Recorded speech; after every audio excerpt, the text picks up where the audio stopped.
Hello, humans.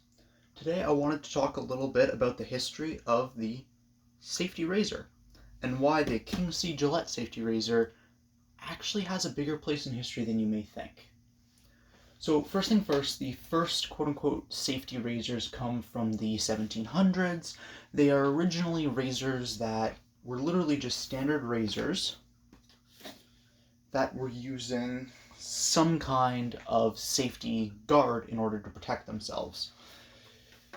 The first actual guard product that was ever produced was in 1762 by a Frenchman named Jean-Jacques Perret, who added a protective guard to a standard straight razor. And the big important part of all this is that a straight razor, I don't have one on me, is essentially just a sharp knife that you put on your face and try to scrape away hair.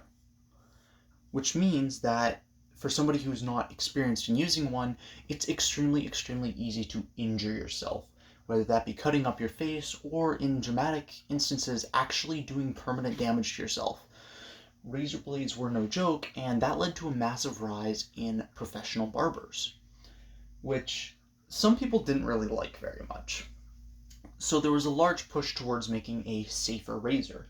And there were a few different ways of doing that. In the early days, it was especially just adding guards or protective bits to standard straight razors in an attempt to make them safer for the average person to use. But this was continuously pushed forward forever and ever in order to try to make the safest razor possible. And eventually, in 1880, the term safety razor is coined by a pair of brothers, F and O.F. Kampf. I apologize if that is incorrectly pronounced. Those two were sort of the face of safety razors and razors in general for a very long time. By 1901, the Kampf brothers had over 40 patents for a safety razor blade, and their design was essentially a sharpened blade, forged sharpened blade that was held into a clamp that allowed very little of it to protrude out the front. This in turn allowed you to very safely scrape hairs away from the body without risking seriously cutting yourself. The idea, of course, being that if you can't cut yourself on it, all's good.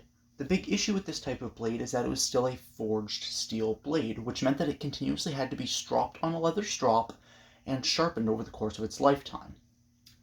In 1901, you have King Camp Gillette, who entered into the fray with his own razor design, named amusingly the American Safety Razor Company, which was the same name that the Kampf brothers had for theirs. The name was very quickly changed to the Gillette Razor Company.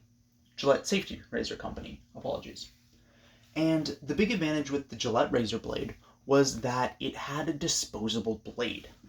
So these guys right here, a stamped disposable blade, was designed by the razor company. And the big push behind this, of course, was that you wouldn't necessarily need to sharpen your razor blades. And if you don't have to sharpen your razor blades, much of the risk and much of the injury that you can cause is removed. A dull knife is significantly more dangerous than a sharp knife because more and more force is required to actually do anything with it, which is incredibly detrimental. So these stamped and then sharpened safety razors became incredibly popular. Within 3 years, the Gillette company was selling more than 500,000 blade packets a year, which is insane. Then comes the biggest push of all, World War I. So the Gillette Razor Company has been slowly but surely taking massive strides forward in the market, specifically for less well-to-do people. With the advancement of the First World War, you ended up in this position where, for the first time ever, the government needed a cheap, low-maintenance razor that it could give to its soldiers for use in conflicts. And what everybody pushed towards was this safety razor design.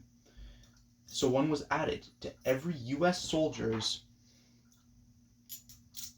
sorry for my distraction, for every single U.S. soldier's shaving camp kit, they got a Gillette safety razor. And upon coming back, most people kept it. The T-handle design allows you to use both sharpened edges of the blade, and the slight angling promotes absolutely the maximum amount of sharpening possible. Very, very little feel, but very, very successfully cutting the hair off of my arm. And so it stuck around.